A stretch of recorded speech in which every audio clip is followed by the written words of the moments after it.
After weeks of saying they couldn't do it, the Trump administration just agreed to release that contingency money to pay SNAP benefits for the 42 million Americans who need it. But it's not going to be the full benefit amount, and it's probably not going to show up on your EBT card today. And I'm going to explain why. So according to this court document that was just filed in Federal District Court of Rhode Island, the Trump administration said the contingency or emergency fund for SNAP as of November 2025 has $4.65 billion in it. But as I've been reporting, SNAP benefits cost the U.S. government about $8 billion every month. So if there's only a little more than $4.5 billion in the fund, according to the court document, that means SNAP recipients will receive about 50% or half of what they normally get in their monthly SNAP payment. The average SNAP benefit, by the way, for a qualified household is about $350 a month. That means recipients will probably receive on average about $175 for the month of November. That also means, according to the Trump administration's court filing, that no funds will be available for any new SNAP applicants who were certified in the month of November, and there will be no SNAP benefits available if there's a disaster, like, for example, a hurricane and people need food assistance. Now, if you are a SNAP beneficiary, when are you going to see this money? Well, here's the thing. It's going to take a while. That's because even in normal circumstances, it takes time for the money to be released by the federal government, get to your state, and then physically be put on each individual EBT card.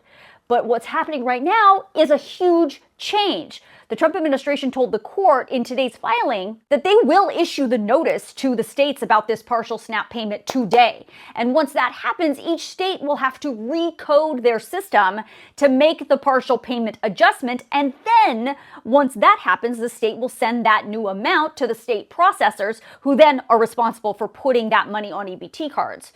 But there's a big problem, especially in some states. According to this court document, some states, not all, but some, have super old systems, and making these recoding changes could lead to SNAP payment delays anywhere from a few weeks to up to several months.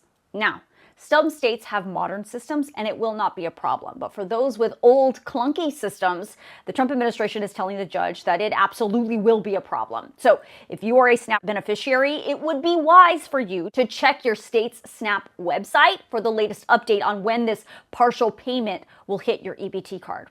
Now, the other thing that could, of course, change all of this is if Congress gets back to work and passes some kind of spending bill to reopen the federal government. Then SNAP would be fully funded again.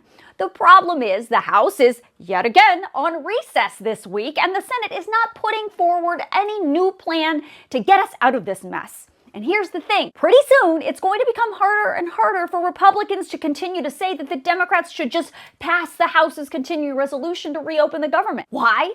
Because that continuing resolution expires on November 21st. That means even if Democrats today said, all right, yes, we will vote yes on that House CR and we'll reopen the government, which they won't, it will be just about 2 more weeks. And then we're going to be right back here in another government shutdown. The bottom line is there must be a new plan because the one they got isn't going to work.